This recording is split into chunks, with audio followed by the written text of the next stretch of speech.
they're great everywhere. So it's hard to pick one. I mean, obviously, I'd probably say the defensive line just because, I mean, they're on a historic sack rate and the way they're able to get to the quarterback. And so everybody knows that everything starts up front. And so it'll be a great challenge for our offensive line to try to do what they can in the run game and the pass game of protecting and run blocking.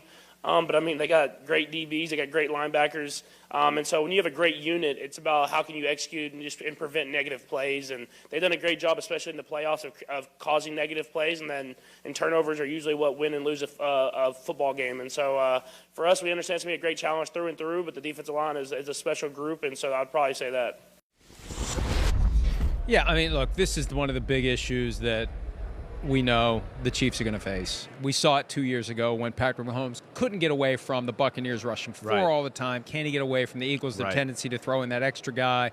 Can they get to him before he can make magic? How much will the ankle be an issue in his effort to elude them? We're going to learn that, I think, in the first couple of drives of the game. You're right. I would agree. I mean, the Eagles, they pose a lot of challenges. We know that. But this ain't like the Super Bowl 2 years ago. This offensive line is totally different. Patrick Mahomes is a better player now than he was 2 years ago in that Tampa Super Bowl. And as we've discussed a little this week, I think because of the no Tyreek Hill, they have more answers in their offense. And that's where this is going to be interesting. One, this is one of the best pass-protecting O-lines in football with one of the best pass-protecting head coaches in the history of football, and Andy Reid. Really, Andy Reid, through his history, quarterbacks getting hit a lot is not a thing. They're always kind of schematically in the right place, let alone talented up front. So he's going to be able to figure that out. And then, some of you think they're going to block it up. The Chiefs are tricky. You think, we're going to blitz, they're going to block it up. They'll do the opposite. They'll send everybody out and go, you know what, we're not going to block anybody. And you're going to have one less guy, and we're just going to throw it out there and let one of our freaks run in space. So that's where it is a really interesting matchup here. This is one game all year where I can sit here and go, the Eagles' D-line is not going to steamroll this team when it comes to the pass rush. They definitely are not, let alone I think he's going to be able to move effectively enough, and we'll see, like you said, after the first few drives, that he'll still be extremely dangerous. At the end of the day, they got 11 players. They deploy them at their own risk, and they may deploy them at their own peril. Let's take a look at what's some of the things this is the a big Eagles thing. Pass rush has done over the course of the season. We'll begin Week 13 against Tennessee. Here's Josh Sweat. Watch this. Getting around the edge and getting it done. Yeah. This Josh Sweat, we don't talk about him a lot, but between Josh Sweat and Hassan Reddick on the edge, they're a handful. They are a team that has a good enough front four to just get there with four, but I'm not sure they can do that consistently this week. Brandon Graham, the hero of Super Bowl 52, still getting it done. That was a bull rush sack against the Saints Week 17. Here's Week 11 against the Colts, and Ndamukong Suh and Linval Joseph up the middle. Up the middle. A couple of guys they added too. on the fly who can get it done. And how about this guy? Here it is. He's the best pass rusher. This is the one that's changed the game. Right. Don't block him with a tight end. Hassan Reddick, and he is motivated because he doesn't get the credit he deserves. Triple header of double-digit sacks for Hassan Reddick with the Cardinals, with the Panthers, and now with the Eagles, and he was available for anyone to sign him. We know how important pass rush is, and he's an Eagle on a favorable deal for the Philadelphia Eagles. Well, that's where they're special. You kind of just hit on it, right, Mike? I mean, they can Fletcher Cox and Javon Hargrave or Linval Joseph, in that they can push the pocket up into the quarterback's face, but yet, I'm getting pressure around the edge, I need to step up. But again, that's where this is fascinating. Orlando Brown at left tackle is the real deal.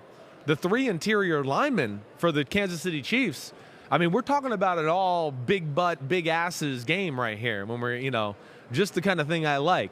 Because Creed Humphrey, Joe Tooney's one of the best pass-protecting guards in football. Wyatt Smith's a big guy who's athletic and gotten a lot better at right guard. So that's where it is going to be very interesting to see the Eagles' approach. One, are they going to be aggressive and send those five-man fronts and take one guy out of coverage? Or are they going to first play it conservatively and see if their front four can get there by itself? I'm not sure. I'm not sure if their front four can just get there by itself. And then, as we know, the Chiefs do things, right, with sprinting out Mahomes to change the launch point a little bit, right? They motion and move people around to where that can slow the pass rush. Wait, do they give me the reverse? Do they give me the speed sweep? I got to wait and be in my run lane here. And that's something, Mike, that I kind of broke down in the podcast last week. is an element that has popped up to me when you watch the Eagles, and it kind of showed itself in the 49ers game. When you motion a lot, pre-snap movement a lot, Mike, they like to be, oh, wait, you're in this formation? We got a defense that's going to smush it. Oh, wait, you motion to the other side, and now you're in a different formation? Well, we're not going to stay in the same defense because you're in a different formation. We're going to go to another defense to smush the things you do out of that. But as you know, right, it's a lot of communication and moving parts when you do that. And at times when you watch them, they're talking to each other when the ball's being snapped, trying to figure out who's got where and what. And that can be scary against this group in red. Quite a coincidence that you would mention the potential struggles of the Eagles against motion, because we have some plays to show you, examples of communication issues, breakdowns, motion sickness. Very well done. Here we go. This is against the Jaguars back in week 4. But see, you can see linebacker, corners, they're all trying to talk to each other, kind of figure out where they're going. Oh, wait, we forgot about the guy that's going behind all of us, right? Jamal Agnew with a 24-yard reception. Here's week 13 against the Titans. Here comes some motion, and watch the defense try to react. Because now they're trying to change rules. Wait, you need to be here. I need to be there. Oh, no, set hut. And now you're out of position. And it leads to some gaping holes. For a great defense, this is one of their flaws they have, Mike. And it'd be interesting here again. Watch this, Mike.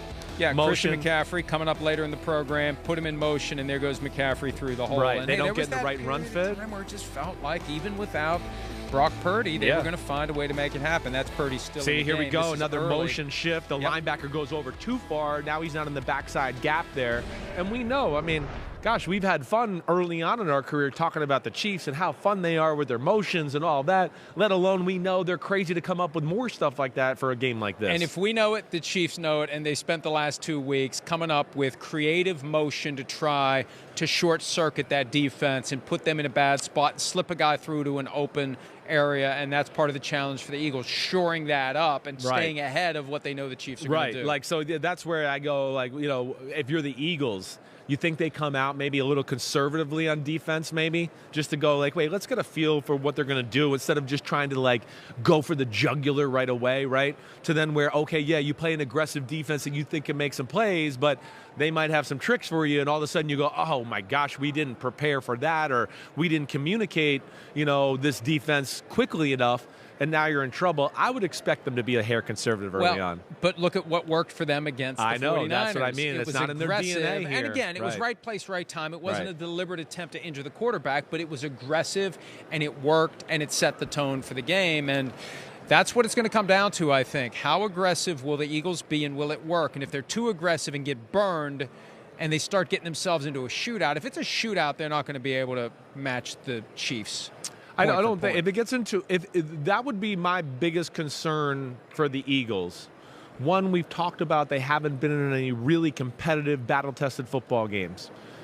We know the team in red and the guy wearing 1-5 are not going to be fazed by the magnitude in this game. Like, I don't expect any blowout any way here, but I would be a little scared if, oh man, the Chiefs jumped out to a 14-0 lead, right? And now, wait, I don't know if you're going to be able to run the ball quite the same way you'd want, and now it's going to be a throw-the-ball type of football game. I think that certainly would play into the hands of the Chiefs in this matchup. And if the Eagles get into a spot where they have to throw the ball regularly, there is one guy in particular they need to worry about, the guy who can wreck the entire offensive game plan. That's Chris Jones. We've got best some plays defensive line in this of Chris game. Jones' dominance throughout the course of the 2022 season. Woo. Week 10 against the Jaguars.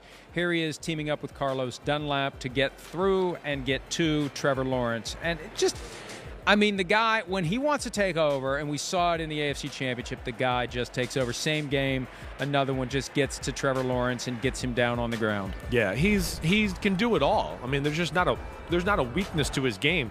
And good luck running. Right. He's a giant man. Falls on him. That is 340 pounds, but he moves like he's a guy that's 295 pounds. So he can play D-end. He wins with power. He wins with quickness. He's got great.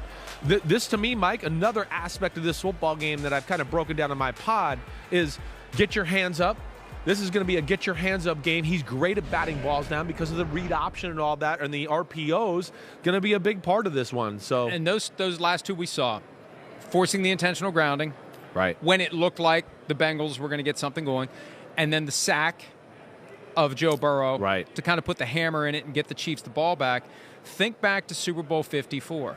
Think back to what Jones did to freak out Jimmy Garoppolo. Remember there was the play where George Kittle was wide open? Yes. And he was afraid to throw it that way because he was afraid Jones was going to throw his hands up and knock the ball down. Right. And Jones was a guy who didn't get the credit for it at the time, but had a huge role in helping erase that 10-point deficit. He slips into these mindsets where he's just taken over. Yes. And he gets into that at any point on Sunday, and he will at some point. Right. You just have to weather that storm. He's going to at some point take over the game, and he has a knack for doing it when the game's on the line. It definitely does. And listen, if the Chiefs can get this game into, Philly has to throw the ball more than they would like, that's advantage Chiefs for sure. Because then it's not only do they have some good pass rushers, we know that, it's also not the strength of Jalen Hurts.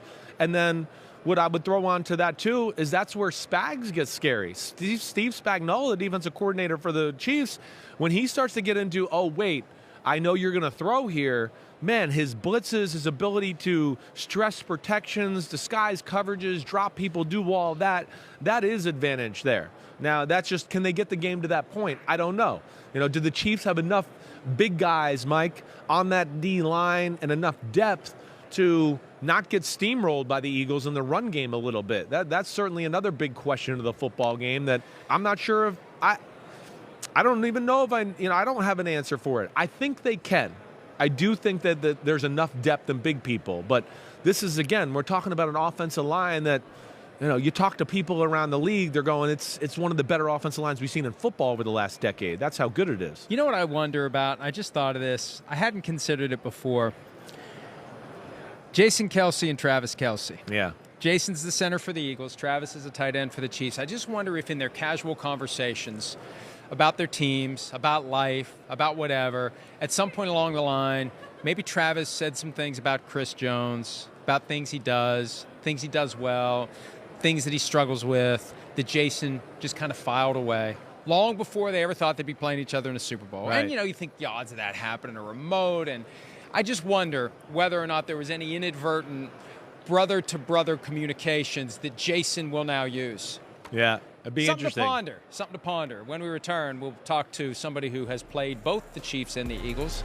49ers receiver Deebo Samuel back on set, live here in Phoenix, site of Super Bowl 57. It's a Grand Canyon, Mike. That is a Grand Canyon, I think. I don't know. I'm still not sure. We'll be right back. It's grand, then it's a canyon.